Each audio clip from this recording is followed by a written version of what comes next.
Today he might be more known as a TikToker and or being big on Instagram, but before that he was a familiar face in the Trackmania scene. He had a long history, and recently he's come back to the game that we all love and that he loves. It's a pleasure to welcome you to this podcast. It's sort of going fast. I asked you yesterday. You were quick to reply saying, yes, let's do this. And here we are. We are recording this. But before we get into the sort of the interesting topics about your history, why you left Trackmania, why you came back, can you just allow the people that might not know who you are to introduce yourself? Who are you? What do we need to know about you? Okay, so thank you for the invitation at first. Right now, probably I will start with what I am now, or what I consider myself being now. Right now, I'm a businessman who is like working with Instagram and TikTok. Like I'm studying the media landscape. As well as that, I have the highest followed in TikTok in Czech Republic. And I also got an Instagram, as you have mentioned before, which is like 170,000 as well. So we all know this stuff, how it works and so on. And I'm also working on my products to have something more unique and more like more a bit of myself that I can put in a product, not only on a social network, because social network is not yours at all. You just have the profile. So I'm working on my businesses and I'm doing the best to have good life, you know. Yeah, if you talk about it, how is life in Czech Republic now? How is everything doing? We all have a crazy year behind us, and it seems like 2021 will also be a crazy year. But how is things doing in Czech Republic and for yourself? Well, I think I'm not the right person to ask that, because like due to that I'm like known by many people, I don't go to public places and so on. So of course, like everywhere in the world, we have the corona. Like everywhere, pretty much states have the similarities in what is closed, what is open, how do they fight with coronavirus. But for me, and not a big deal, because like I haven't had much things changed, because as I have mentioned before, I don't go to public places that much. The only thing that we don't do is those public events where we have like 1,000, 2,000 people coming to our events to enjoy the show, singing, dancing, performing, competing in several categories and so on. So this is the only thing that changed in my life. But I think life in Czech Republic is pretty good. It's a nice country. It's not that modern. It's not that old. Like it's just something in between, and everybody can find the perfect place where they want to be. And we also got nice mountains and so on. So I'm from the capital as well, of the capital. So I'm pretty proud to be a Czech, and I'm pretty sorry for that phone. I was just turning off. You're a popular guy. I understand it. Yeah. So yeah, I think it's pretty good. You're from Norway, right? Yep. Yeah, because compared to Norway, probably you got nicer nature and so on. But like, I'm really proud of being Czech. Like we got those things as well, and yeah, I'm pretty satisfied there. So definitely, who didn't hear about Czech Republic yet, you definitely should consider visiting once it's possible without the testing stuff and so on. Yeah, I would also recommend it. I've been there twice, once for meeting with the Trackmania player Kappa, Twin, and Kubas, and also once at the Trackmania meetup. So the Trackmania community are familiar with Prague and Czech Republic, but they might not be too familiar with you and your backstory in the game. We know that you have some world records, some records that stood for a long time, but before that, how did you even come into Trackmania? How did you even end up in this racing game? Well, the thing is, as I have mentioned also before, when I was younger, I really liked cars. So I was 11 at the time. I really wanted to play with cars. Most likely, I was a child. Like 11 is pretty much like childish age. So I was just playing. I don't know. First of all, I saw Trackmania by my friend. I was one time on a visit by my friend's house, and he showed me that game. And I saw it only once, and I didn't remember what is the name of the game. So I was like, I cannot sleep so much, because I was just thinking of myself, like, it was a crazy game. It was a really nice game. I saw the loops, and so I was just so amazed by that. Like I wanted to like play that so bad. I got my computer. Come on. And like it was just a coincidence because, like as I also mentioned before, my mother bought me this CD of Trackmania, but I didn't know it's the same game. I just saw the glasses. That's why I wanted to buy that. So I got it, and I was just so happy by that. And since then, I just didn't stop playing for, I don't know, 5 years maybe after that. After I got this game, so. It was pretty much like that. I didn't have much. I didn't have many friends at the time, like in my real life. So I was so happy that I found the right place in the game. And just to clarify, when did you discover Trackmania, and how old was you when you discovered it? It was, if I'm right, it was 2011, I guess. I'm not really sure, but I was 11 at the time. So Yeah. it's 2010 maybe 2010 2011. It was also one important thing I need to mention, because when I started playing Trackmania like for like 15 hours a day and so on, I was on a wheelchair because I was doing parkour also before. Okay. And I fell down the roof on a tough crosswalk or on some. And I broke both of my legs, and I couldn't walk properly for 2 years. So that was like my biggest entry for Trackmania. I didn't mention that before, which is also important, I think. It's like if I was fully healthy, then I probably wouldn't play that much in the beginning. At least I wouldn't play 15, 18 hours a day, because I would be probably doing other things as well. But due to that, I was playing like 15 on an average hours every day. So this is how I started playing Trackmania. Oh damn! That's like going from 0 to 100 pretty fast. Like just discovering the game and then doing 15 hours a day. What was so fun about Trackmania? Do you know what was the first thing you did in the game? What made you be able to play this game for 15 hours without being bored? Well, I don't know. Most of my players told me that it's all time the same. It's just like a car. You're just doing the same maps. They said. But I think it's never the same, because you are trying to best up your times in, like, just imagine there was just one track. Let's say there's just A1, the not A1, the white one, the first one. And you see it's 2021, and I guess it was just like there's a new record in 2021. How is that possible? After those years, there's still somebody coming and doing like another record.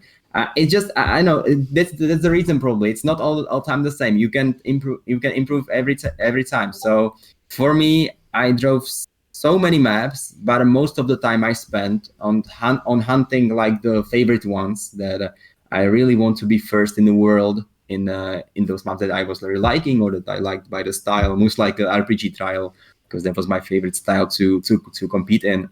So and especially RPGs, they usually take 10, 15 minutes. So if you want to have a really good run on 15 minutes, it takes hours and hours to really have the good run for this long. So you played RPG and trials once you discovered Trackmania, or what was the first type of maps that you played? Actually, I didn't. Definitely, I didn't. But to be honest, I don't really remember, because it's like it's 11 years ago. Yeah. I don't really remember.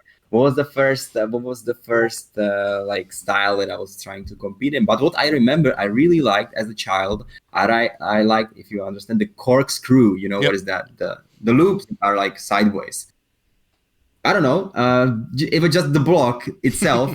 I had like, I had a Carrera, the cars, like when you like the toy, when you put the cars and they drive, and you have the controller, and they have the loops and so on. I don't remember the word for it, but I had it like looking pretty much the same as one map, which I also don't remember right now in Trackmania. But there is one map that has those corkscrews, like two of them. After I don't remember the name. It's D4 or something. I don't remember right now. But there is one that has like those two corkscrews. And I was just, as a child, I was so amazed by that. So probably I was hunting those maps that had like this corkscrew on a intro. You have the picture, the thumbnail of the map. So I was just like, when I saw it, I definitely was so happy. I jumped in and just tried to drive it as good as possible. Even though after a while I didn't like it that much, because it's not the block you can really, be improving yourself that much, because it's just a loop. You cannot do much about it.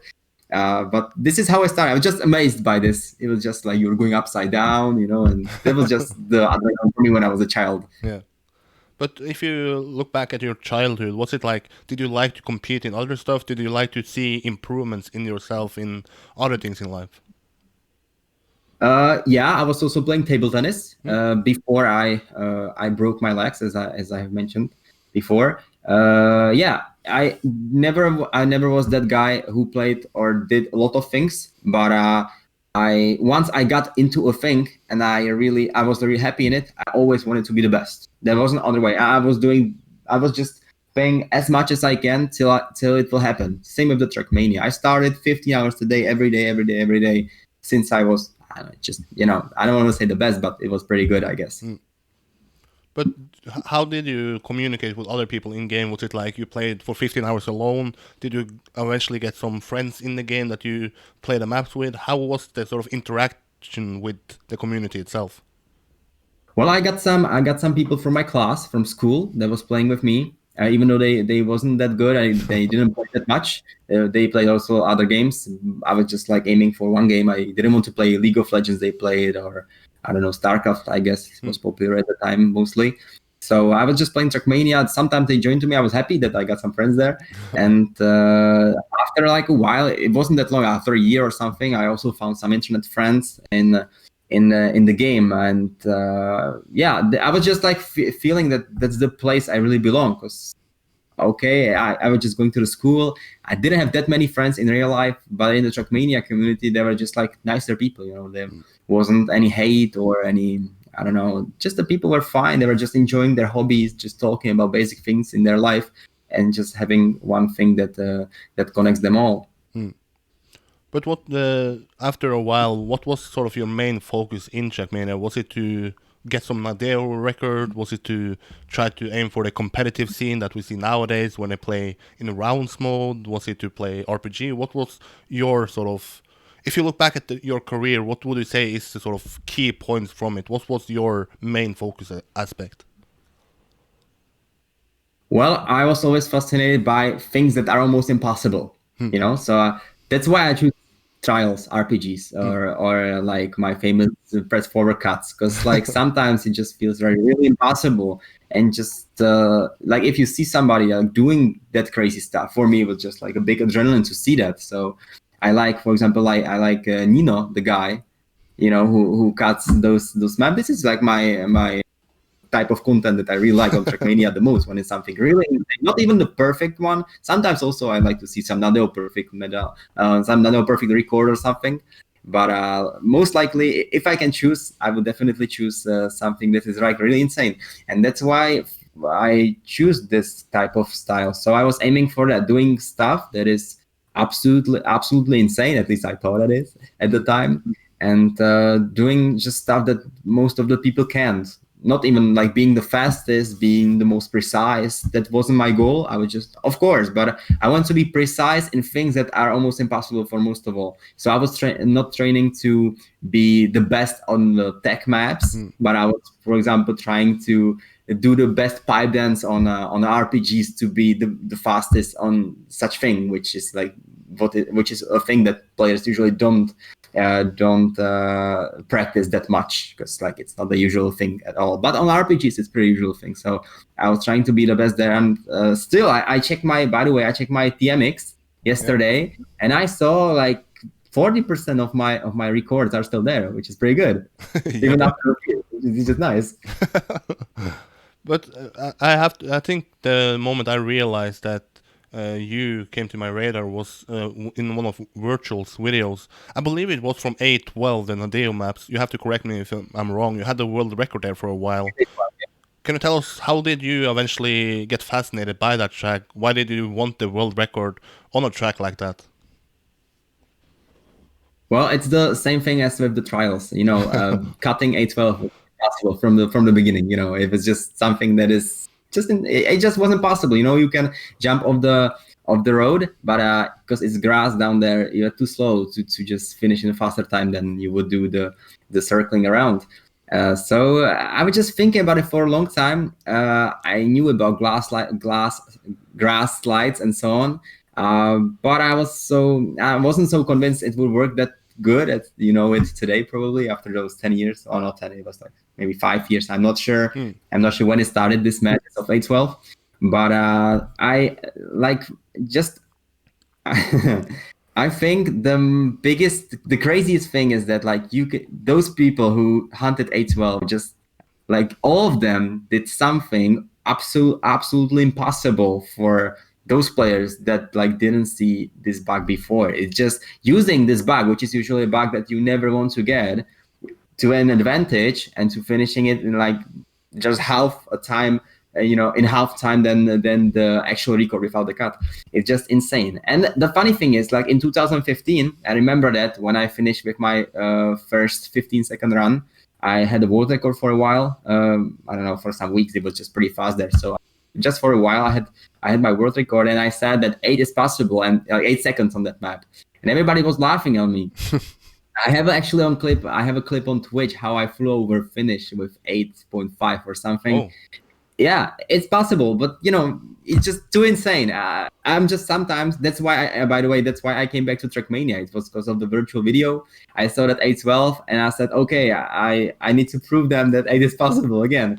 I believe it. Like the heaven time is just insane. It's just all perfect almost. But his speed is not that big. It just is perfect aiming, perfect. Run. There's not much what you can run there, but it's just almost perfect, but his bug isn't that fast, so you can do a lot more. That's why I chose to come back for a while, even though I hadn't done a better time than 13 seconds. But it's maybe one day I will just like surprise the community with this record. Let's see. It's a bit lucky, to be honest. But can you explain to someone that maybe not perfectly understand Trackmania, because Trackmania Nations Forever was released in 2008. Here we are in 2021, and people are still hunting for record, and it seems like for every year the records are broken. Can you tell why are people still hunting so old maps, and why are still the times being beaten? I think it's the same motivation as I had before, like me as a player. You can every time do better. That is, if the map isn't just straight or something, you can every time do better. First of all, even if it's straight, that if you turn a bit right at the finish line, you get 1 millisecond, less. So there are always new tricks coming out, especially with this khaki style thing. Those tricks are just insane. What is that? I just saw a guy yesterday who just like flew over something. He just did like no spinning, then just nose bugged and glass line, just jump away, and he got a pin. I was just like, what the fuck is that? I just came there. He's doing like most likely constantly that thing. I was like, what the fuck? I just never knew about the trick. I know it's possible, but I never saw anybody using it to an advantage. So it's all the new tricks coming out. So all the new fun is coming back. Once you find a trick that, I don't know, there was a trick that if you turn left and right on the grass, you go faster. So all the records are now broken from that. Whether it's glass, you just break it because of that. And with Uber, it's just so many maps were like Uber bugged. So there's this multi-lap of 3 laps. If Hefes also got the record. I saw it on YouTube yesterday. I don't remember the name of the map, but just he flew over half a map. Because like those things, when they appear, always the players decide to hunt it again, and the fun starts from the beginning. So that's why even in 2021, you always have something new that can surprise you. For example, for me, it was just like no spinning bug, then just sliding. So you can use, by the way, that on A12 as well. No spinning and then just flying over. It might be faster, but it's really hard because there's the checkpoint, so you cannot bounce it. But it's possible. Sometimes I got a nose bug like that, so it's just anything is possible, and we will see probably something new again in 2021. I think it's not the end of the game, and by the number of players, I think it's even getting the hype again. And if you look at other maps, maybe from Nadeo, because that sort of map pack is so well known in the community, outside the community, is there any other maps that sticks out for you besides maybe A12? Well, I really like the last one, the E5, because it's it's kind of an RPG style by the length of the map. So that's why I really like it. And for many players, it was just like very hard to get good in 54 minutes or 53, or what is the record right now? And remember, it's just changing again and again. So like driving good for 50 minutes, not failing one curve, for example, that's like really insane, you know. But you see, even the world record has many mistakes because it's that long. It's not even like just need to be tested or what you call that with this thing. And yeah, by the way, this is a funny thing. When I was younger, I was just thinking about if there would be a software where you could just like try to see what is the best time you can do on a map. Just like put a software, like kind of a hack or what you call that, just see the run, what is the best, and try to compare to it. I was just thinking about it for so long, and then now I just look at YouTube and it's there. So yeah, the things are coming. So I'm so happy by that, by the way. So yeah. But if you look at yourself and where you're from, how would you describe the sort of Czech Republic community in Trackmania? When people bring up sort of today's community, they say that Czech Republic is small, it was bigger before, but you were around 10 years ago. How would you say that the Czech Republic scene was when you played Trackmania? Was it like you had Czech Republic friends, or was it just whoever was online, so sort of an international community? Well, to be honest, I think it was more like an international, but I'm so proud that Czech Republic is, compared to its size, probably if we compare the size to how many good players are from Czech Republic, I think maybe it's the best country in the world, to be honest, if you compare it to the size, you know. So we have, I don't know, we had Twin, or it's Slovakia, but we are like brothers. So it was Czechoslovakia a while ago, so we just like have it like one country. We had Hockey Junior, for example, if you remember him. Yep. Yeah, we have. Even though I was on Kaki today, and there were so many players, I didn't even know they're from my country. Just insane. The guy AEQ, if you know, Eirik, we call him. He's just having so many records on RPGs. So he's like, I'm feeling like it's me. You know, he just replaced me in that. So there are so many good players in Czech and Slovakia, and I think like by that it might be the best country compared to its size. You know, we got 10 million people and we got so many good players compared to Germany. For example, in Germany, you have many good players, but compared to its size, it might be smaller amount. So the only problem that we might have in Czech Republic is that we are not that modern country. And that means that we most likely are not getting paid for playing Trackmania. We cannot have a team, like a Czech team. There isn't a Czech, I know maybe it changed right now. I'm not that good educated in that way right now because I'm doing other things. But when I was in the game, there wasn't a team that could like that you could represent and get paid and work like that. So maybe it has changed, but I don't know. I don't think so in Czech Republic. But there are other players in the world that are getting paid for that, definitely. But that was the main problem why I like wasn't so satisfied after those years for the game, because I was playing so much time there. And of course, it's good to gain some money because, like, if you play 50 hours a day, you pretty much cannot do anything else. So you need to get some money from it, unless exactly. You are rich as fuck, you know. You need to beam this up because you will get the yellow dollar. I don't care too much about that. But just to update you, because if you talk about Hockey Junior, you talk about Twin, they were teammates with a guy called Kubas from Czech Republic, and he's now sort of the leader or the manager of a Czech Republic team called Team Sampi, that's founded by the football player Jakub Jankto, who is also from Czech Republic, as far as I know. And once he launched his team, then he recruited 5 Trackmania players, one from Czech Republic that is called Kappa, who will later become a world champion. But after a while, they sort of left Trackmania, so nowadays we have one Trackmania player who is playing full-time, that's still being Kappa. He's playing for McLaren Shadows, so the Formula 1 team. So he's like the one player from Czech Republic that is sticking out. But I mean, you say that maybe Czech Republic is the best country when you look at the size. If you go back to 2019, the Czech Republic and Slovakia won the sort of World Team Cup. They beat France, they beat Germany, because they have so many good players, even though they are a small country. So you might be right when you say that Czech Republic might be the best country, judging by the size. Yeah, you can even see that on the service. Like, you always see the best records, and you see how many records each country has, you know. And Czech Republic is usually like 4th or something. But the thing is, compared to the size, it's the best. Like by the percentage of the players, it's just like insane. Maybe it might be like that. I really think. I really think it's like that. But the players that you mentioned, like Tween, Hockey Junior, and the players I mentioned, like Kubas and Kappa, they are famous because they have gone to like offline events, they have gone to play tournaments, Was that ever an option for you to go to a LAN event to play competitive Trackmania? Well, I don't. I think my problem was the style I was playing in, because RPG Trial wasn't that big at the time, because it was like a new thing, so it wasn't that big. So before that, there wasn't like any official lands. So there was, if there were, probably I would be invited there, because like at the time I was one of the best in the world. So I would probably be invited there. But there were only online events. I was almost on every online event. Sometimes I was like at the first places. Sometimes no, it depends.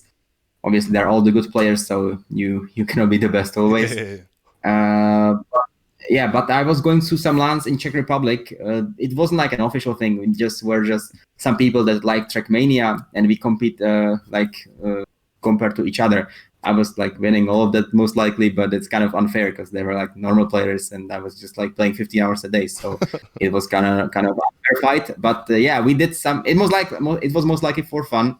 But we did something in some like arenas where we have computers in Czech. You can probably same in Norway.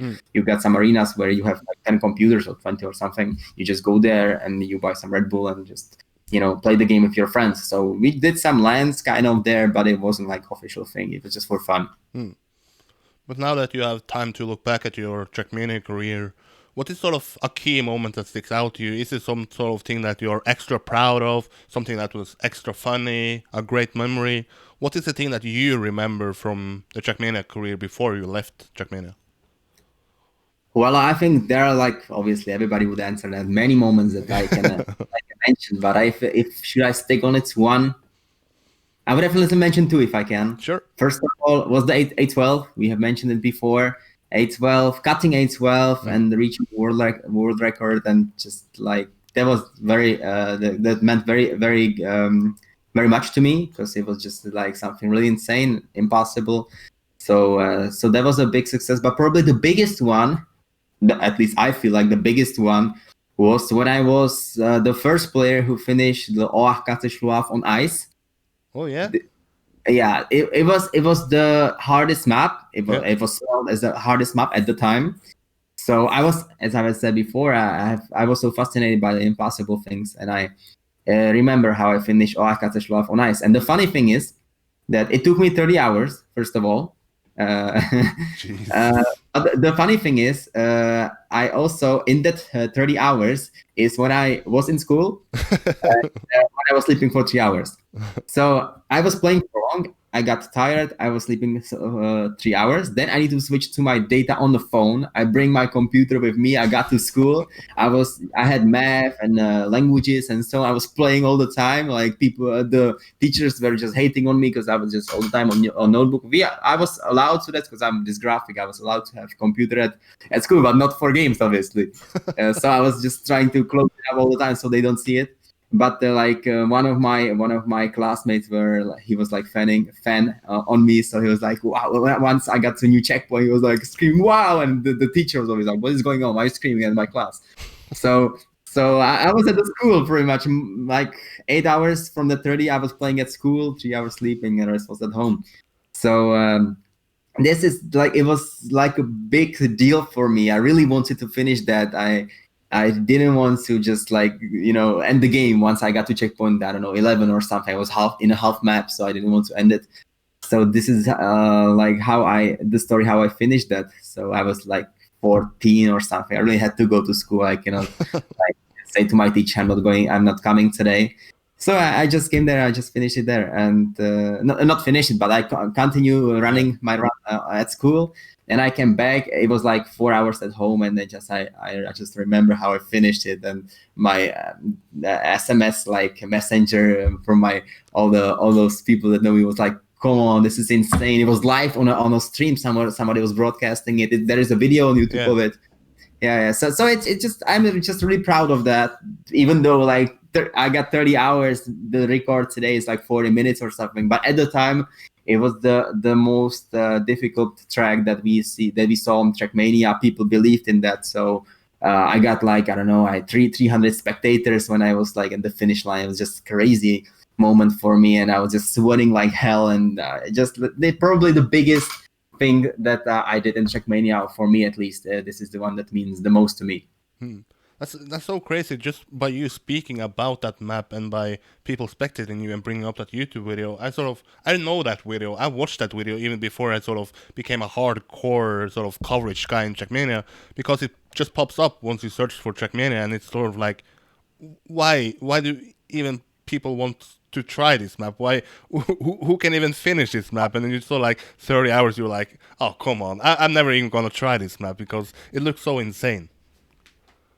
Yeah, especially there is a video of not this run, like you don't want to cut it from 30 hours. I did the checkpoints like separately. So there is a video from La Bomba who edited like in a like fast way, in a good way with effects, and so it's so good. It's my favorite video of myself playing Trackmania on YouTube, and it's just really nice. I recommend watching you for the viewers, if you will, that if you search Oachkatzlschwoafs on ice, then you will if you write it correctly, there will be a surprise for you, so you can see the video of the run.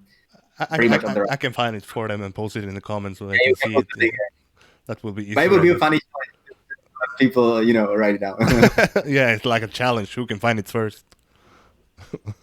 But the thing is, I can still write it. I remember I was just trying to learn that word, how to write it, because it's a very long word, it doesn't make sense. So I spent like an hour just like trying to learn that word to write it correctly, and I still remember it.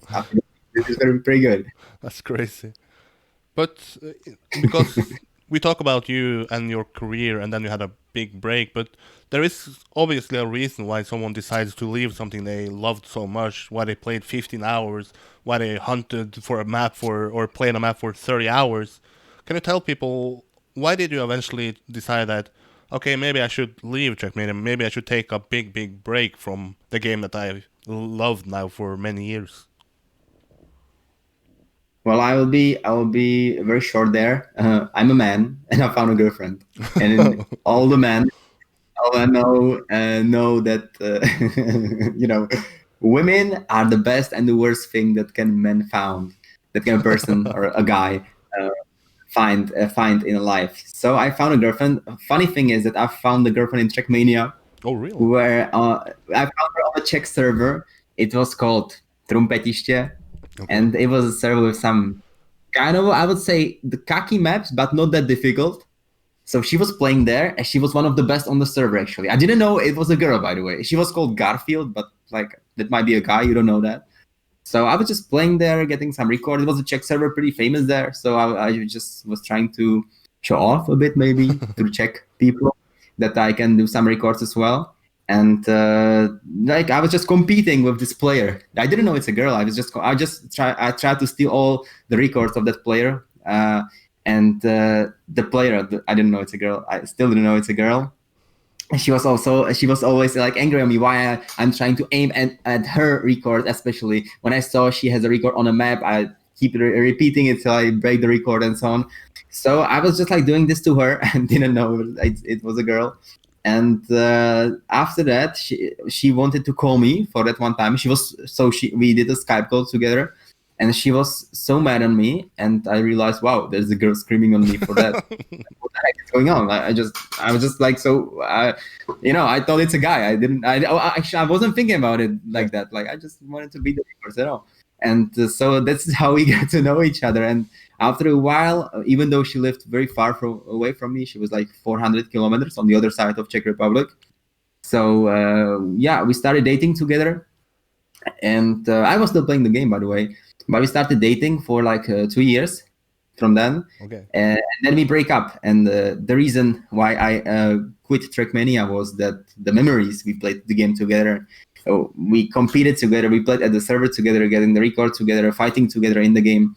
And the memories just were bringing me the first girl I have ever had, the first love, the first childish love.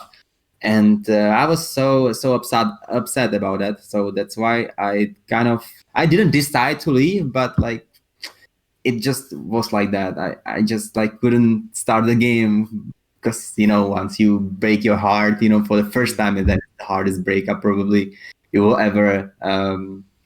You probably had similar situation by the first breakup.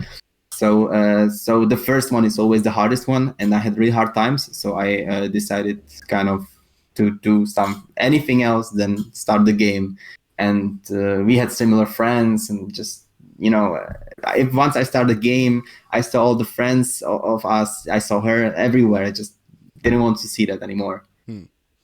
But obviously, you then had some sort of bad memories or bad sort of feelings towards Trackmania. But what would you say that you missed about Trackmania? Did you even miss something once you realized that, oh, now it's been like 3 months since I've been in Trackmania? What was the things that you missed, if so?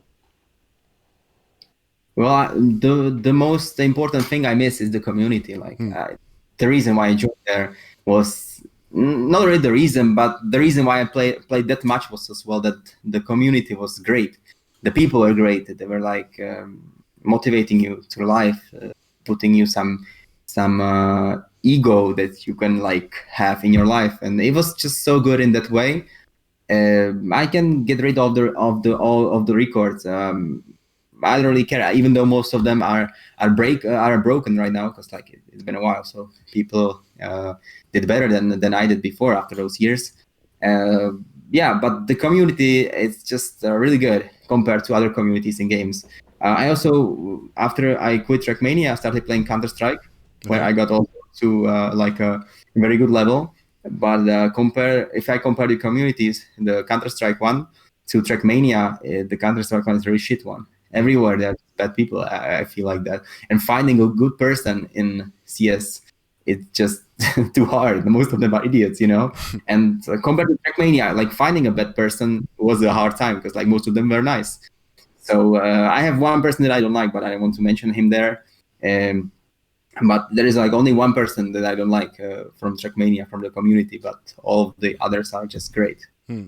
Yeah, there was like I don't know if you want to call it a big survey, but there was like a survey with like several hundred people answered, and one of the questions was, what is the good thing about Trackmania? What is sort of the strength of this game? And community was like the highest. When people had to answer what is like the biggest thing that this game has, that the best thing is the community. But can you tell people that might not know Trackmania's community so well? How would you describe the community? Why is it so great? Because it's easy to say that something is great, but what is the reason why it's great? What is sort of the reason why you like the community so much? I think it's the reason is that the community behaves like a family. When you have a family, you have a mother or son or something, you are the nicest person to them because they are your closest. Even though they do something wrong, you don't laugh at them. You don't just like put them down. You don't do that to your family. And it never happened to me in Trackmania as well. So it's like what you can see. Somebody does a record and you congratulate them. You're happy for them. They got it, even though maybe they broke your record, but still, you're just amazed that somebody did something really crazy. And I think there is like no jealousy of people, and not that much at least. Never saw it at all in the game. So I think that's probably the main reason why the community is so strong, because they are not jealous. They are just like nice to each other. I really, there is only one player that denies what I'm saying right now, or that denies me that the experience of Trackmania that I have had. There was only one person who was like acting bad. Sadly, he's playing Trackmania still, but he's not like the top level. So it's just like, he's a pretty good guy. He's playing pretty good. Just the behavior wasn't great. I remember him from some tournament. He was like kind of trying to bully me because I was a lot younger than him. I was like 14. He was like 20. So yeah, I felt that. I still remember that after those years. But like most of the community, or like every single other person, they were just great as a family. That's probably the strongest thing about the community. But once you leave something that is such a big part of your life, you sort of have a new room in your life that you have to fill. What did you fill it with? Was it Counter-Strike that you sort of played as much, or what did you use that new time that you had now on the free time instead of Trackmania? Yeah, I started playing Counter-Strike, and I really for some months I also spent like 10 hours a day playing Counter-Strike, because I felt like Counter-Strike in Czech Republic is like they have more players. We have Czech teams and so on. It might be better to be same good in Trackmania, to be same good in CS:GO. It might be probably better for me being better in this game. But I was playing it not that much, but I was playing pretty often, 8 hours a day. But as I have said, the community of Counter-Strike wasn't that good. Wasn't that good. It's like a weak word. It was like really bad. And I also started some social network thing. I started Ask.fm. Not sure if you know it. I know it. Yeah, it's not popular that much nowadays. I don't know in which countries was it popular at the time. But in Czech Republic, it was pretty popular that you can ask a person and they just give you an advice or something. So I started doing that because I was trying to find the right community again, the right community of people that they have the same mindset and so on. I was always against bullying and against people that are like rude or evil. I just so much hate it for my whole life.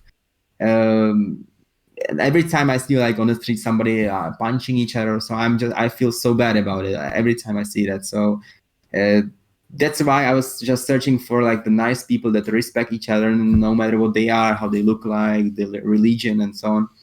So I started searching the community on the social networks as well, and I mostly started playing CS:GO. I didn't have a girlfriend at the time, so I had a bit more free time to use. But I was also studying gymnasium, so I need to learn a bit at the school as well. But obviously nowadays, if people hear your name, it's TikTok, it's Instagram, it's social media that comes up. It's not like, okay, he had the 812 world record for a while. When did you sort of see that social media is something fun that you can do, something that you like to do, and maybe so as a potential future that you could sort of earn living from? Well, the main goal when it became like serious for me was like when I discovered Musically, which is like TikTok nowadays. Musically was an app where you like dance and sing to music, and I really like singing as well. I like dancing. I always wanted to be a dancer when I was younger. Okay. So I saw that there's application is pretty popular in Vietnam, in China, and a bit of US.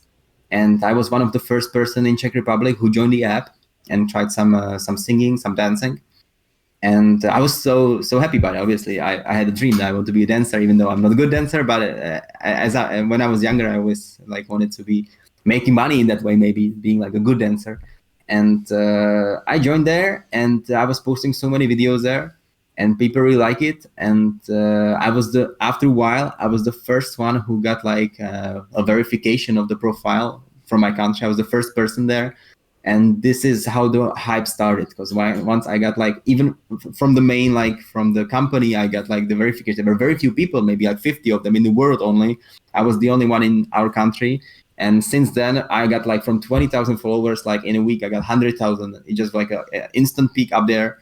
And since then, like I started taking it seriously and doing what I should do with that, and growing and doing some events, doing some businesses that I was sharing with my social networks and so on.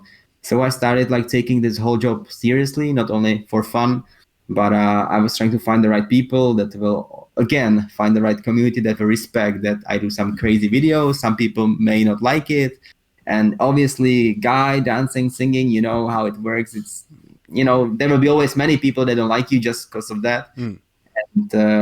And this is how I just like started. And I think because in my country I am probably the only guy doing like these things, that's why it's that successful, because like there's not another guy who is like similar to me in that section. There are other guys that are successful in other YouTube scene or something. There are many guys of them, but like the thing what I do is like very special there in Czech Republic, and this is probably why it works and why it will be working for a while till somebody else maybe comes on the scene. So this is what I started doing after that. You mentioned that you sort of, after you get verified, you started to take it maybe more serious. You saw maybe a future in it instead of it just being fun. But how do you go from, okay, this is something I can do for a full time, this is maybe something I can work on?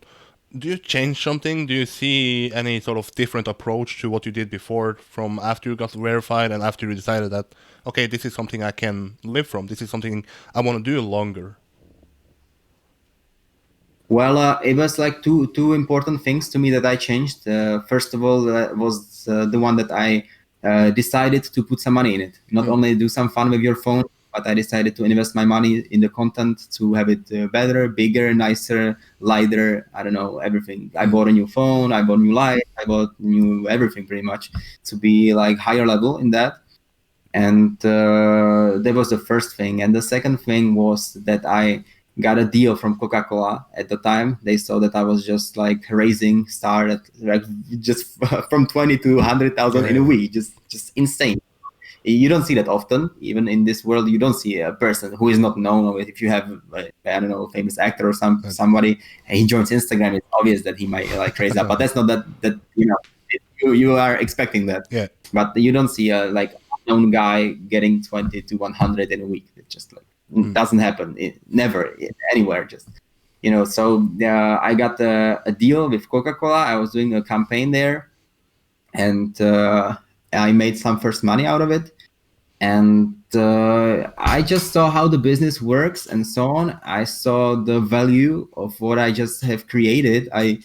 First of all, I saw, okay, 100,000 people. Wow, that's pretty good. Our country has 10 million, 100,000 is a pretty big part of it. And I just saw after that, I saw the value, what I can do with it, how the people react. I was just 18 at the time. So I was just like, okay, let's use it to some nice things. So the content like should be like all good right now. Before I was also doing some crazier things, that I'm not supposed to do when people are watching you. For example, I don't know. I was like, as I started parkour before, so I was climbing bridges and so on, really? And doing there. You're not supposed to do that when people are watching you that much. So I decided to stop doing those things that are like not secure, not good by the moral side of that. So yeah, this is what has changed. And after that, I connected with people from like such investors from several funds that can invest to my project that I realized, because I didn't make that much money at the time, even though the deal was good, but you cannot invest like so many things from that. You can, I cannot tell how much was it, but let's say 10,000 euro, for example, pretty good, but investing like a big project, that's like very few money for that. Yeah.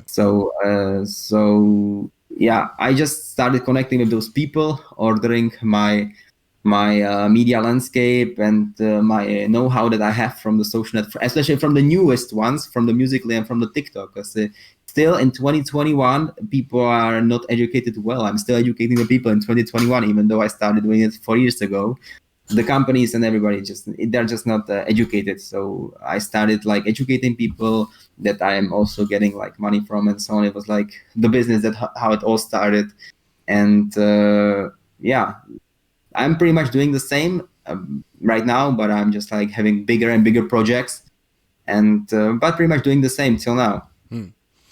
Okay, then you decided that you want to take this seriously. I expect that then you tell family, you tell friends that, okay, my sort of channel blew up. I went from 20,000 to 100,000. This is something I want to do. What was the reaction from the closest people around you? Was it like, go on, continue, get 1 million followers? Or was it like, what is this? What are you going to do? Yeah, I exactly remember when I said it to my mom and dad. They are divorced, so I need to tell 2 times to them. To be concrete, my father is Afghani. Okay. People, especially in Afghanistan, don't do those things. Like they just don't do those things. Like never. Like they don't know Facebook pretty much. Okay, but not other like more trendy things. They don't. When I was in Afghanistan, they didn't know Justin Bieber. I don't know, Ariana Grande. Those like celebrities that everybody knows, but they didn't know. So yeah, when I told it to my dad, he was like, "What the fuck is that? What you're talking about?"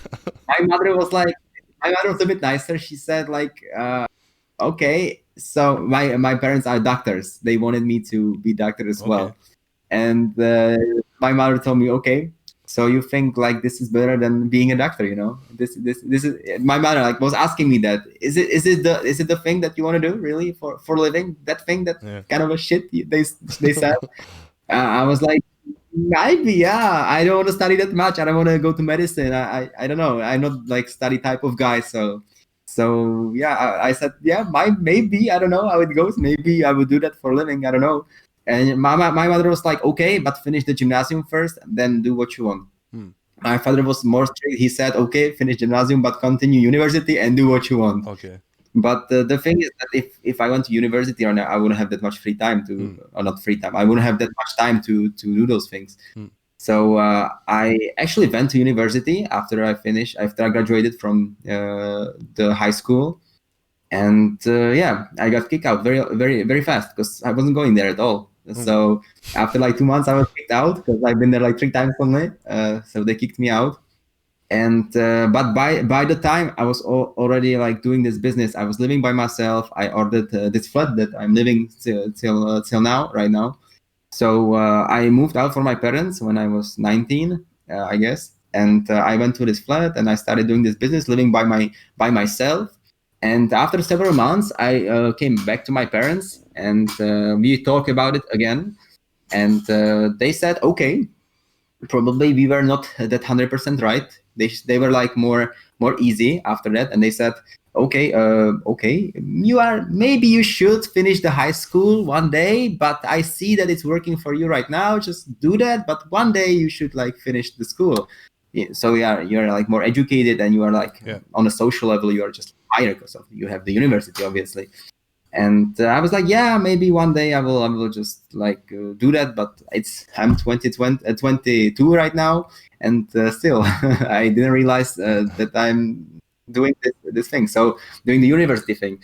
So maybe one day I will. But my parents are like okay with that after they saw that I moved from them, even at this young age of 19. I moved away. I started living by myself and just doing all those things. I bought several cars, and they were like, "What the heck? It's probably working for you, so just continue that." Okay, we're probably a bit wrong. They didn't believe it, and it's obvious because when they were at my age, they were doing completely different things, obviously.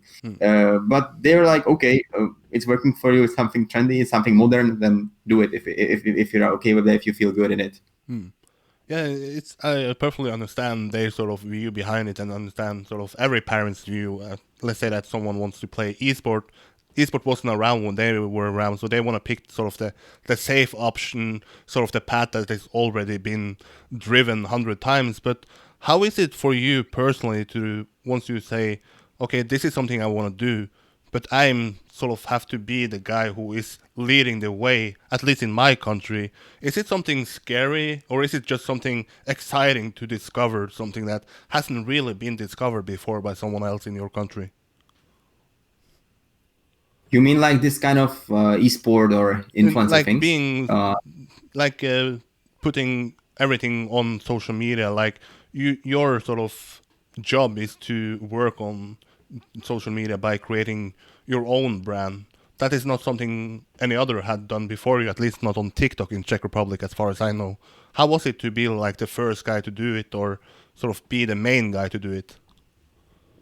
Yeah, I mean, from the when I started, like in the very beginning, the community was the people like the community on the app on TikTok were pretty nice. It was just like small community, and they were like not jealous at each other. They were fine, and it was all good. But that the bigger it got, that more hate came.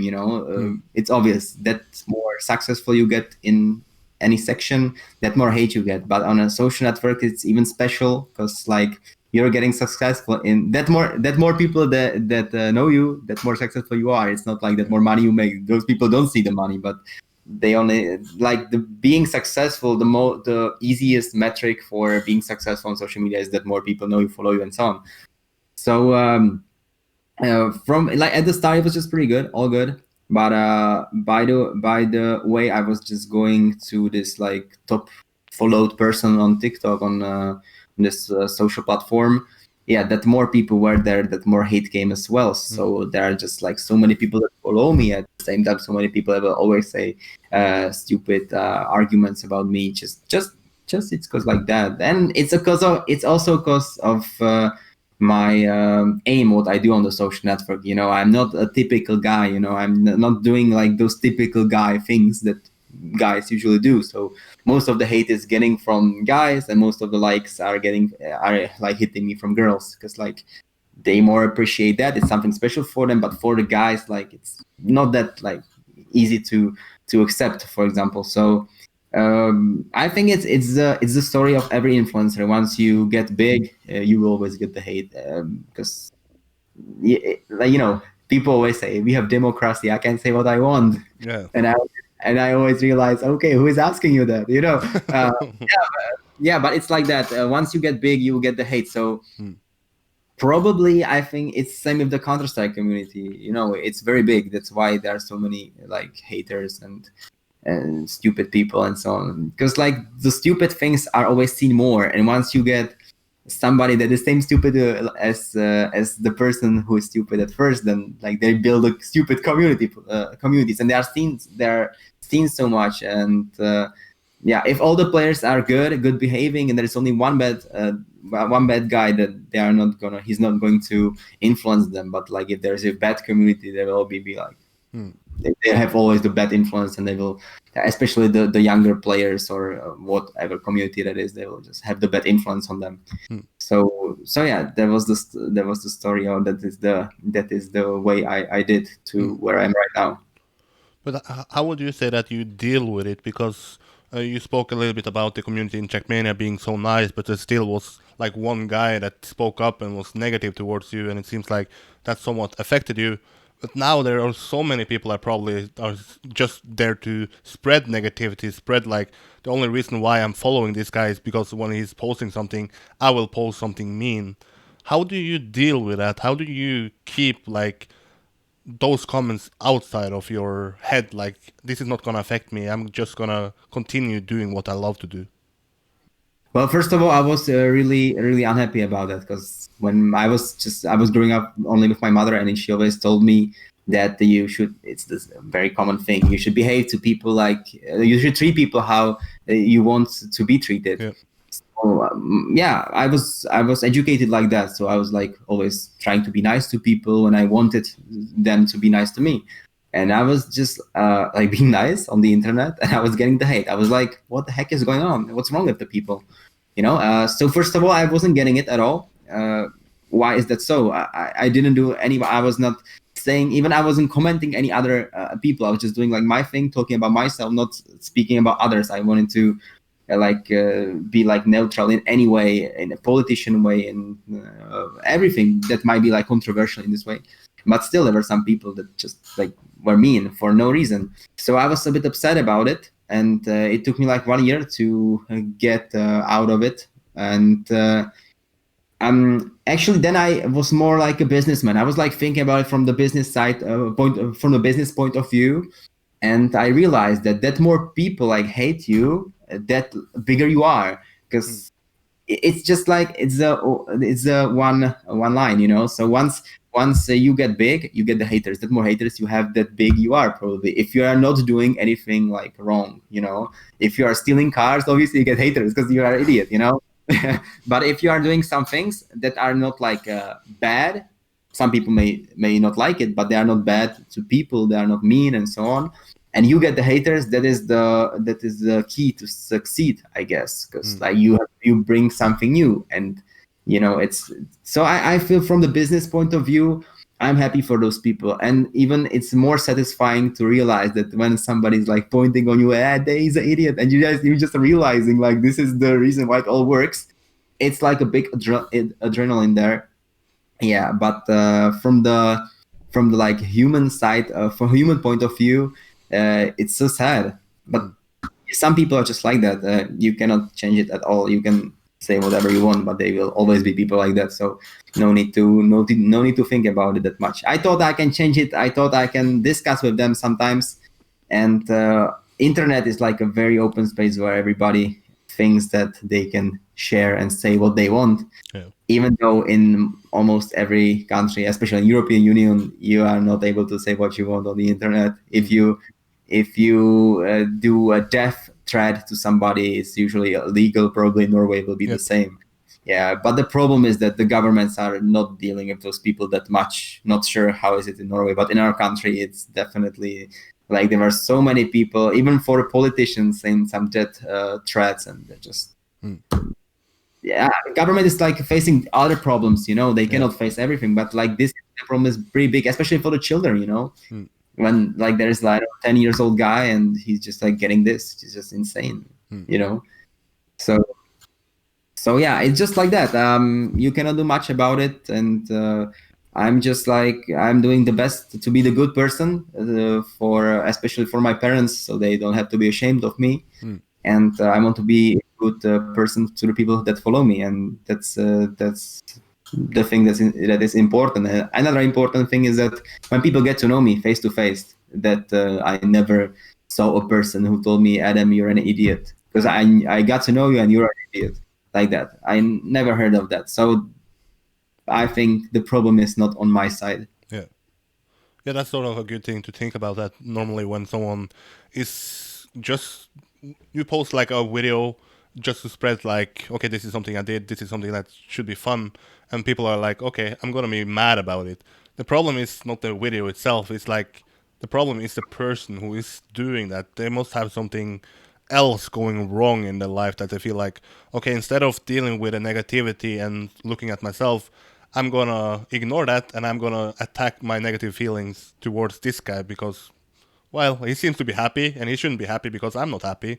Everybody should be unhappy as I am unhappy. So obviously I have no idea about how much hate you get or how much positivity you get, but just in general, it seems like people find it way too easy to spread negativity and spread hate to people without any good reason behind it.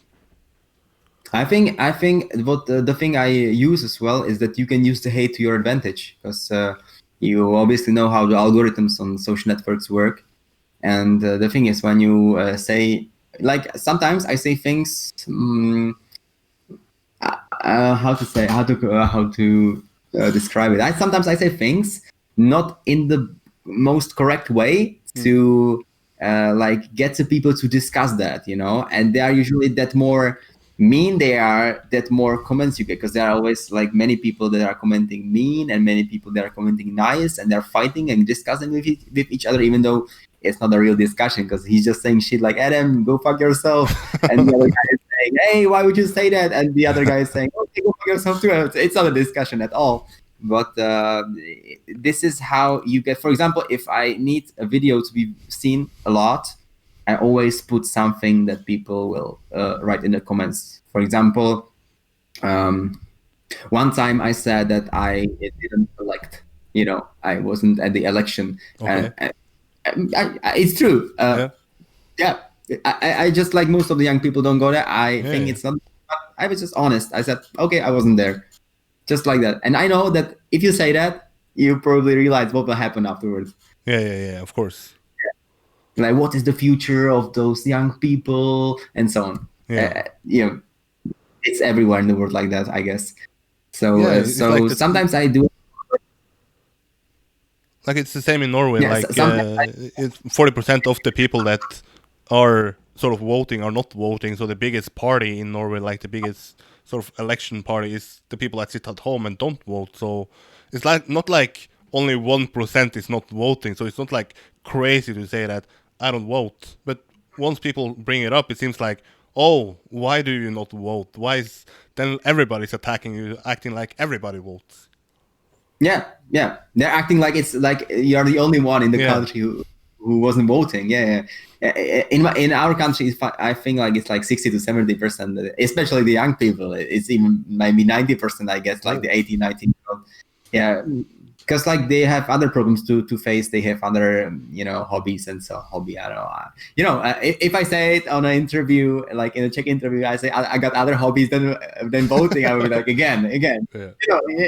And they will be like fighting with me. This is a hobby for you. It's like a future of the nation, and so on. You know how it happens. So it's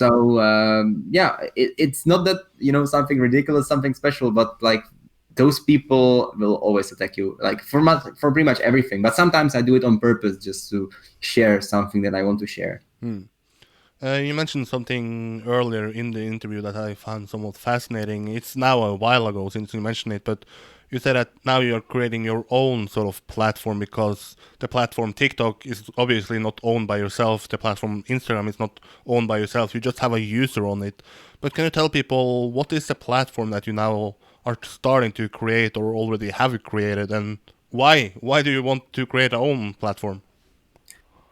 Well, it started like 3 years ago when some of my videos were deleted for no reason, because all the community guidelines that the social network have, especially TikTok has, I always like study it from every word. I know every word out of the community guidelines so that I can act exactly how I should, even though I'm paying that much attention not to break any of this law, let's say. I still got many videos deleted, even though I know exactly what's there and there wasn't something against it. I was just like reporting and that it wasn't a good decision. They didn't bring my videos back, even though I paid some money for the videos to record, and it was just very popular, had 1 million views or something. I really wanted the videos to be there because I wanted to show them to the sponsors, to the investors, and so on. They were like really good videos, some of them. And they just deleted it for no reason. I was so mad about it, and I was just like, since then I was dreaming about the place where this would happen. First of all, that obviously you need to delete like porn videos or bullying or so. It's obvious, like, but there wasn't any porn or bullying or whatsoever. There was just like some videos where I was like dancing to a famous song that I actually was. I had the license to it, to the song actually. So it was just with another influencer. She's a model and so on. It was just like a really nice video. And I was dreaming about a place where that wouldn't happen, first of all. So I started like thinking about it. I built a document it has over 300 pages where I exactly describe how this kind of social network should work. And I thought that will be one day, if I have the money for it, that will be the place where I will invest. But the thing is, like after a year, the document, I checked the document back, and I realized it's a shit social network that will never work. So I was trying to rethink it. Like there were some aspects that were good, but most of it was shit, I think. So I decided to change it to something that is more unique, that is more interesting, that is secure, where the influencers or no influencers even will make a crazy amount of money by the talent, by the personality they have, by the things that they are followed on the other social networks. They will get the money there. And I created a challenge app called Oki, which is an app that you can, like, you compete in challenges, you are getting money out of it. There, like in the future, it will be like a fully gamified live stream where you are competing in challenges. People are voting whether you approve the challenge or no, or if you get more money and so on. And you are just like me and my team, we just launched it 14 days ago. Oh. It has already several thousand users only in Czech Republic yet. And the thing is that I already made like 500 euros there just by this little amount of users. It's just really insane. And I'm so happy that the project like is physically out there already. So definitely, if you want this, that's an app that you can download on Google Play and App Store. So OUUKEE, if you will. So you can try it out, and it's in English right now, so it's good for everybody that is probably watching this broadcast. Probably they speak English, because otherwise there would be no point of watching that.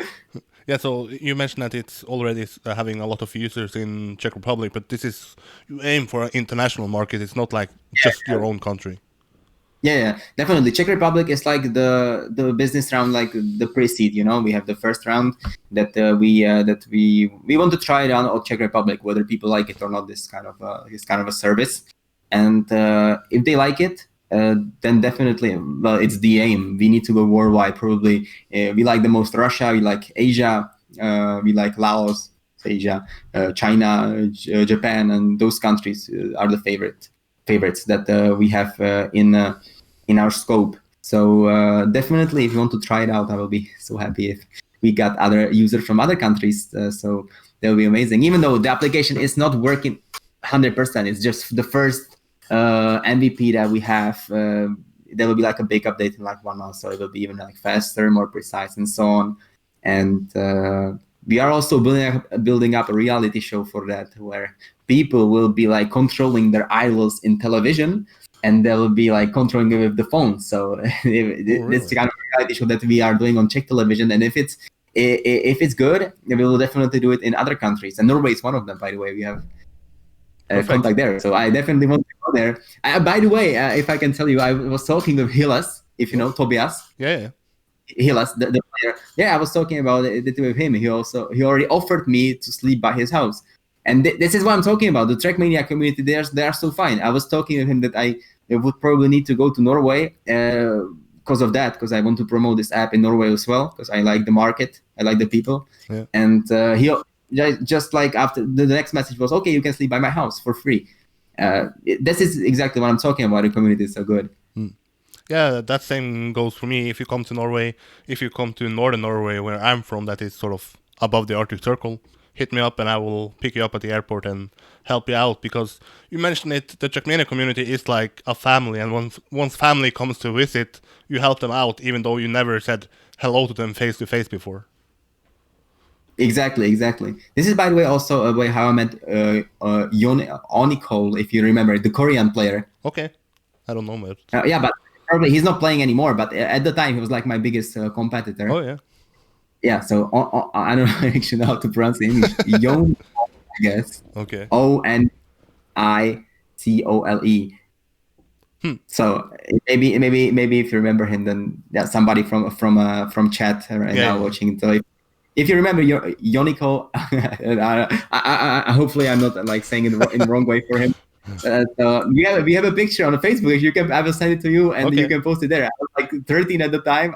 I'm such a nerd there, and he's the Korean guy coming to Prague for a visit. So I was like doing some sightseeing with him. I showed him the city and so on. He was like traveling there. So yeah, I've definitely put the picture there. Perfect. But obviously, you understand the social media market. You understand how to gain interest, how to sort of grow on those platforms.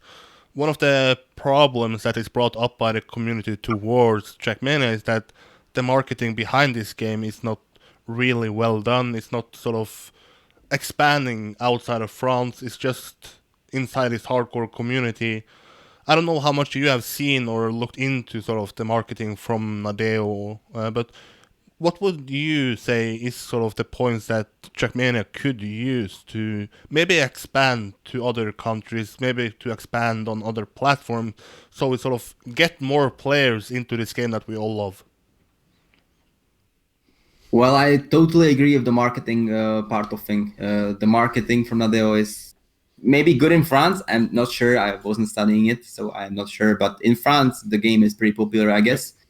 But the Trackmania community is like worldwide, and there are so many good players, and most of them are obviously not from France. There are many good players from France, but there are numbers of hundreds of other players not better, but good from other countries as well. Also, Czech Republic is one of them. So even Norway is also one of them. You have so many good players as well. So they should do something like more worldwide. Same as with my social network. If I was only in Czech Republic, okay, might be good. Maybe we get, I don't know, 1 million users or something if it's really good. But so what? It's not that big, because the potential is like a lot bigger. And Trackmania is not only a potential thing. They already have the players around the globe, and they should probably.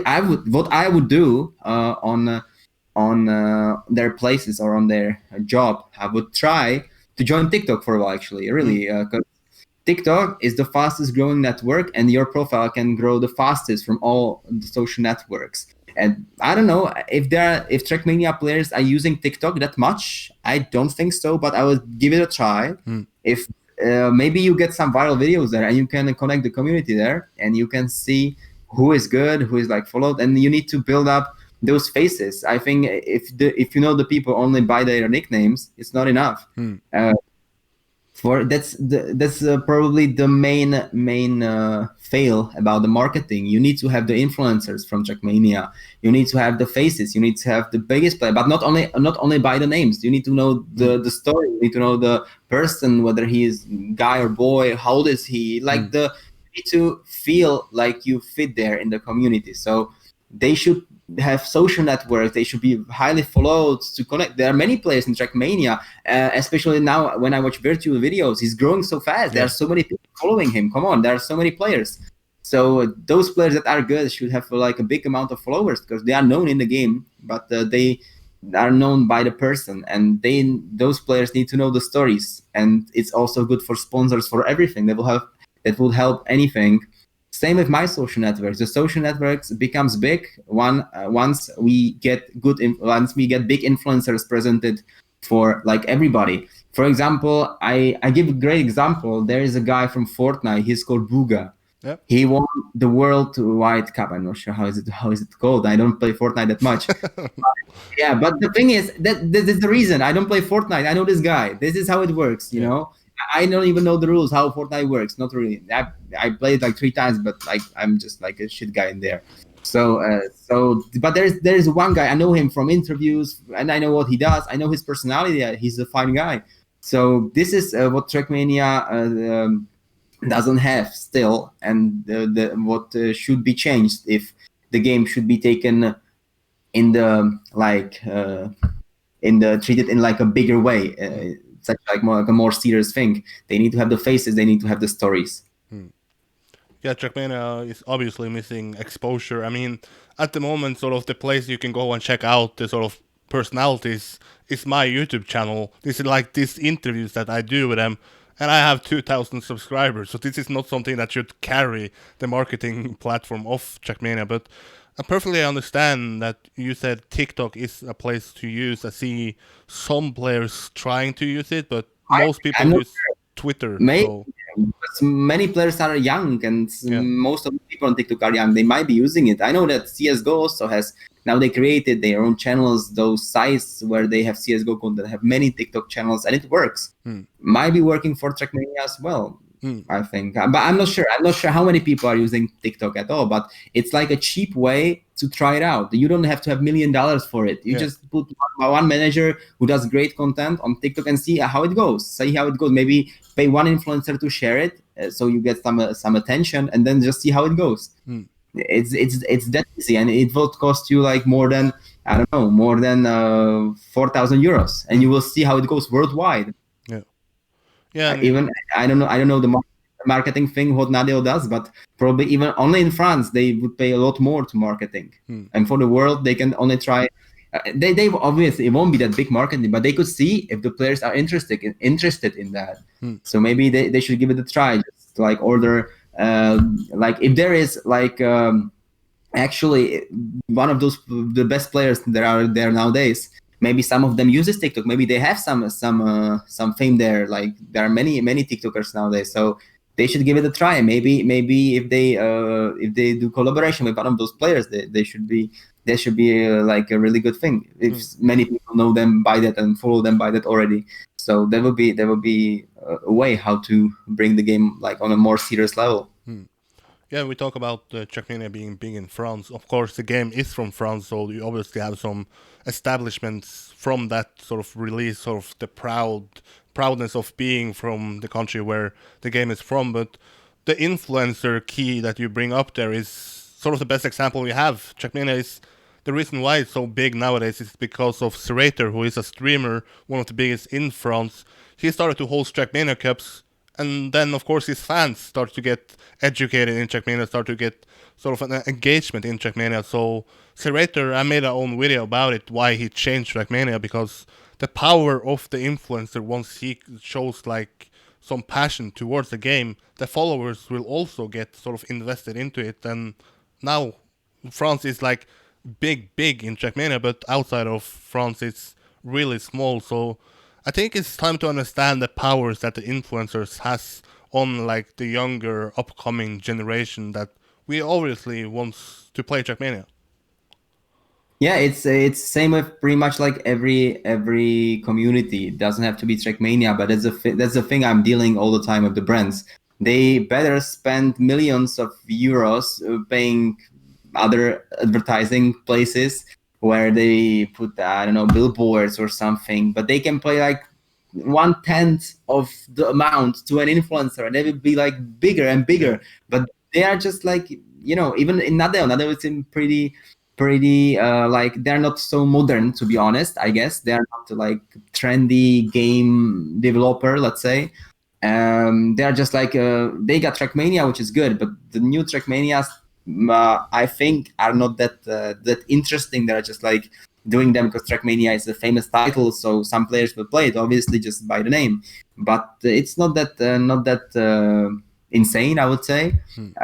But they should change it. They have the money, I guess. They are the developer company. They will have the money, just a very few money to do some marketing there, and they should do like a big competition where they invite the people that have the faces that are live streaming, that are doing the podcast broadcasts and like these things. And if they bring it there, they get so much attention on the social media, and this is probably how I would what I would recommend for them to do. Yeah, perfectly understand and perfectly stand behind that sort of words that you use there. But now we speak to you on a Trackmania channel. I am a Trackmania profile. I'm doing more or less only Trackmania stuff. You're speaking to me. How did you decide to come back to Trackmania? You mentioned the video of virtual, but can you tell the people what was the story when you just saw like, oh, there's a video and I'm in it. Maybe it's time to come back to Trackmania. Well, the exact thing is that I played sometimes Trackmania. Even most people thought I don't. I sometimes started up just to bring some fresh memories there. It was like once per 2 months or something. Not much at all. But sometimes I just played it or played the maps, at least offline, that I liked the most before. But the main goal was when the virtual made the video about A12, because the video got hype, I guess. It has like 200,000 viewers or something, which is the reason why Trackmania, I think, is getting the hype again. Because how Trackmania video per 14 days, 200,000 or something. It's a lot for Trackmania, really. Pretty much, yeah. It's like a really big video, and my name is mentioned there, and my picture is there also in the video. And the funny thing is what that cost, because my Instagram blew up after that, because Trackmania players. So that's those Trackmania players that were watching virtual because they like Trackmania or they like him or they like the content whatsoever. My Instagram DM just like blew up instantly. I was like, "What is going on?" I was on a party, it's Corona, but I wasn't on a party obviously. Yeah. But I was just like alone on the party, and I was. I was watching my phone and like I was just like checking it, like what the heck is going on, and how now people are typing me that you are Tortugo. I was like, what? How they know right now? Like Tortugo is not. It doesn't mean anything. I just had the name, like I don't know. I just like the word. I just made it myself. It's not even from Tortuga, from the Caribbean pirates. It's not from the movie. I just made the word myself. I haven't seen the movie yet, by the way. So I don't know. The people just started writing me, okay, you are Tortugo from Trackmania, you were famous there, you had some crazy records, you won on TMX. There was the competition who is the best player in each sector. We could vote for it. I like won it 2 times, like being the best player in the world for RPG trial, and the people knew it. I was like, how the heck they know? Why they are like?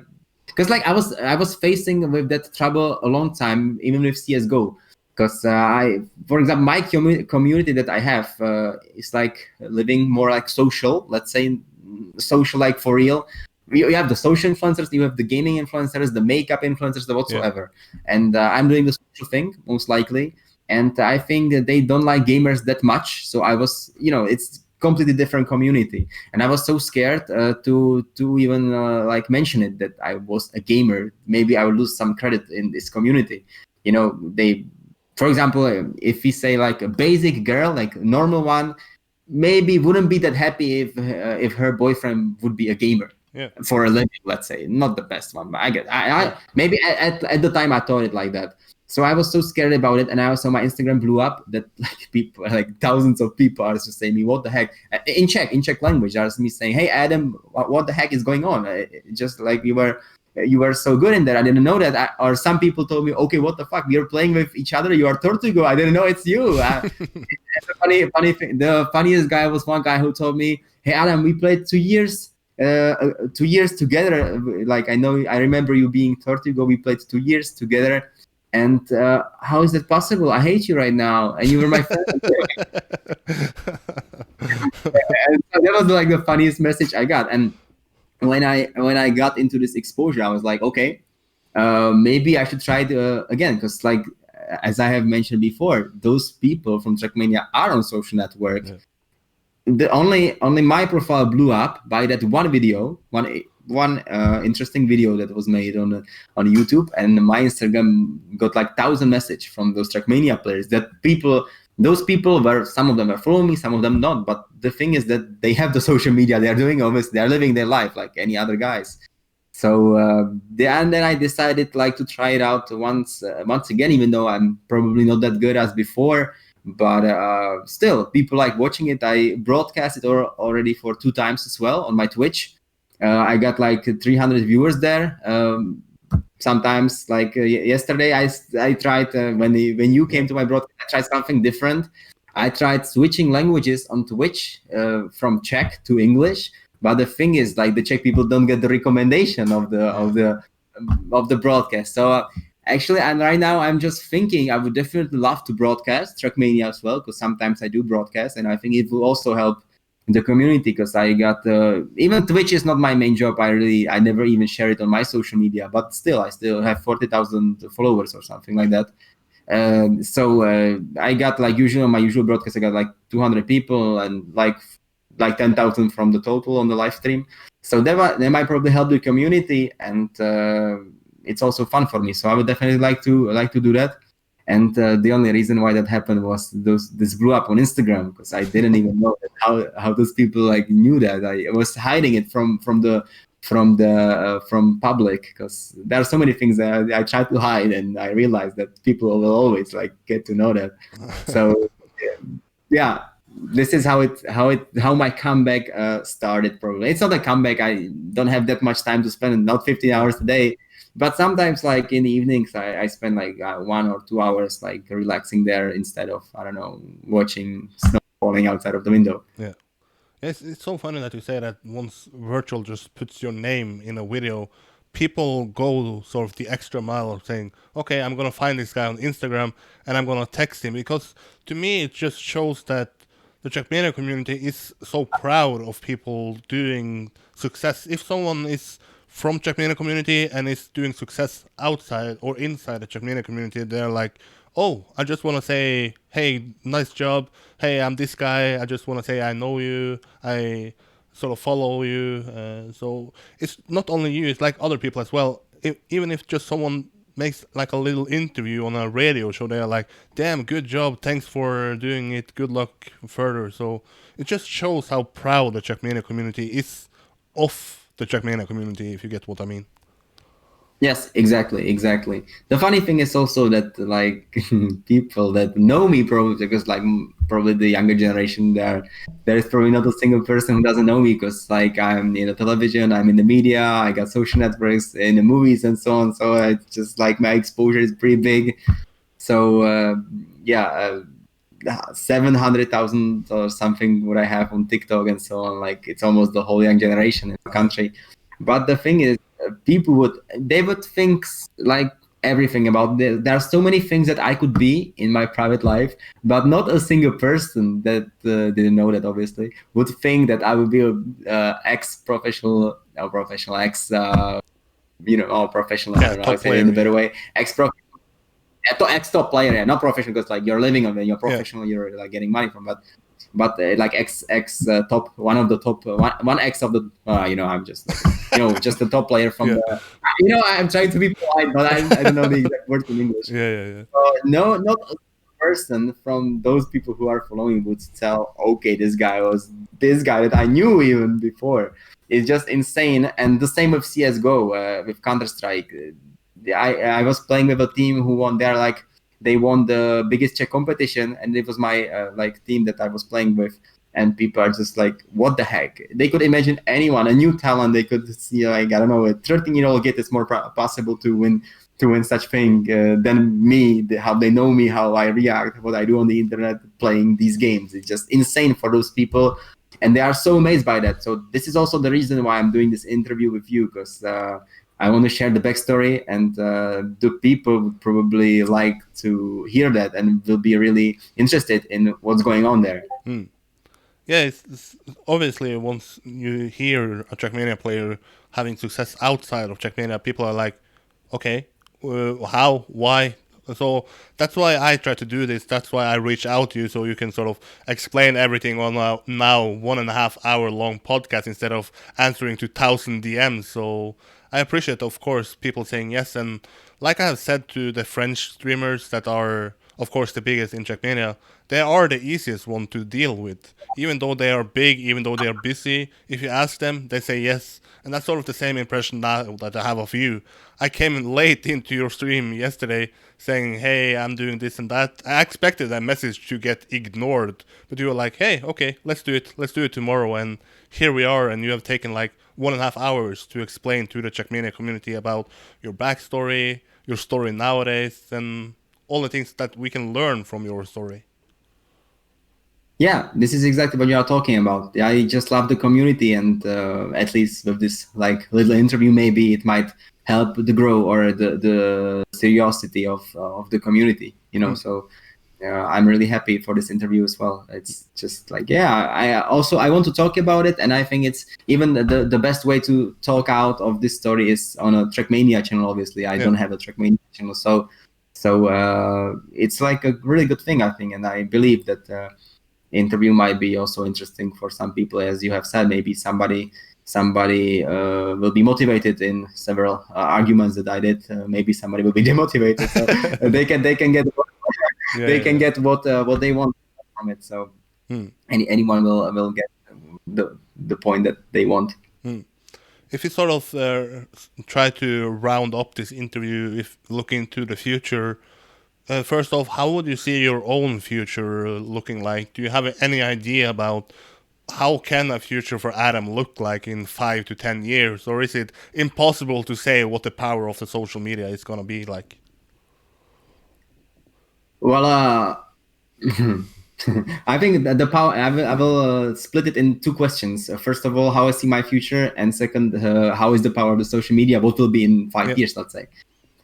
Social media will be growing, but the thing is that there will be so many social media platforms that you can have an influence on. So it will be, I think, a bit like more time consuming to be successful in this section, I guess, because I see it right now. I'm doing Instagram, I'm doing TikTok, I'm doing this Oki thing. I'm doing not anymore Facebook, because for my generation it's not that interesting, I guess. But it takes a lot of time, and I need to have some like managers who is doing a bit of the content to me, that is like managing me the creativity. I just have the ideas, and I tell to them, okay, just like build it up and record it. I just come there for 10 minutes, so I can do other things as well. And I think in the future it will be even harder, or not harder, but you will have to spend more time doing that to differ from the others on the social media, because there will be more and more people. So you need to be more and more different. So we will see even crazy people, even people with some crazy tattoos on faces, or I don't know, just like crazy looking and crazy acting, and crazier it will be. So definitely the social media world will be growing and growing and growing, even though there will be like many other social medias that you can grow on, which is good. Even for Trackmania, it's good. So maybe there will be like a gaming social network one day. Because the thing is, like, if I wasn't paying my attention to Oki app, which is a social media platform for challenges where you make money, I would definitely do an esport project, because like I really like this kind of business, and definitely I would do something with esport. It's on growth, and it's all good, and it's very interesting for me, and I have some experience there, not by the business side of not by the business point of view, but from the player point of view. So I pretty much know what the players might like, and by the things I do, I know how to promote it, and and so on. So I would definitely do a project on esports. So maybe in the future, when I finish this project that I have already started, maybe I will do something for esport, maybe for Trackmania, maybe for Counter-Strike, depends on where the life goes. So this is the first part of the question, and the second part is where I see myself. Yeah. This is the harder part, obviously. It's hard to. But I know that this year and the other one, I will definitely be growing on a social network. I will do the best to grow, even though my country is like kind of full. I cannot grow more. That people that like me will like me more. That people that dislike me will dislike me more. So there is not much that much I can grow in Czech Republic. I can only grow in quality, not in the numbers of followers. But I plan on doing like worldwide content, because I have some plan for it and some ideas that might be interesting in the world that nobody is doing in the world. So let's see how it goes. But there will be like completely new story. So let's see if it's successful or not. But I will definitely continue doing the social network Oki, because I'm working almost like half a day. The passion that I had for Trackmania, I have for Oki right now. This is my main goal. I'm not getting paid from it right now at all. So the thing is, the only thing that I can get successful from it is when the thing becomes successful. So I'm holding half of the company. So this is the motivation for me. For Trackmania, I wasn't paid ever. So the motivation was the best. So maybe I was the best. Maybe I can find a sponsor or something. Same with Oki. I have the passion there. So I would do everything to be the best. And maybe there will be something out of it afterwards. So this will be in the next years. I just have to say once again, thank you so much for being so easy to deal with. I once I saw the video, like I mentioned, I was like, okay, this is a guy I need to reach out to, but I probably never gonna get him because now he's too big to come to Trackmania. But here we are explaining everything, and it's just a perfect thing to hear about the sort of stories, because everybody can relate to some part of your story, and everybody can learn something about other parts of the story. So I just want to say thanks for you taking so much time to actually speak to the Trackmania community and then speak to myself. Thank you once again. I really appreciate what you do for the Trackmania community, because this is what I've mentioned before. This is exactly what the community needs, to have faces, influencers, interview stories, and so on. Then what is left for me to say is best of luck with this big project that you are launching. And if you come to Norway, well, now you have two people that you can visit. It's me and it's Hillis. And I guess now that you have said that on a Trackmania interview, I guess more people can reach out that, okay, if you come to Sweden, you can visit me. If you come to Denmark, you can visit me. So now you have a sort of a free place to sleep the whole world. Yeah, actually, I would, if I can do a small advertising for me, if there is a person then that does some marketing in their country, Sweden, Norway, I don't know, France, whatsoever, I would be so happy if you can reach me on my social network. If you can put it in the description, will be better on Instagram, the most likely. And because my application will be growing very, very fast, and I need the people from those countries. So I can give you a great job, and I really need those people that have marketing experience and that know influencers in their countries and so on, because I cannot be at 60 places at the same time. So I will be searching for those people. And if you know influencers, or if you are an influencer in your country, like a bigger one, or you know the bigger ones or whatsoever, hit me up, and I'll be so grateful for that. And maybe I will have a great paid job for you.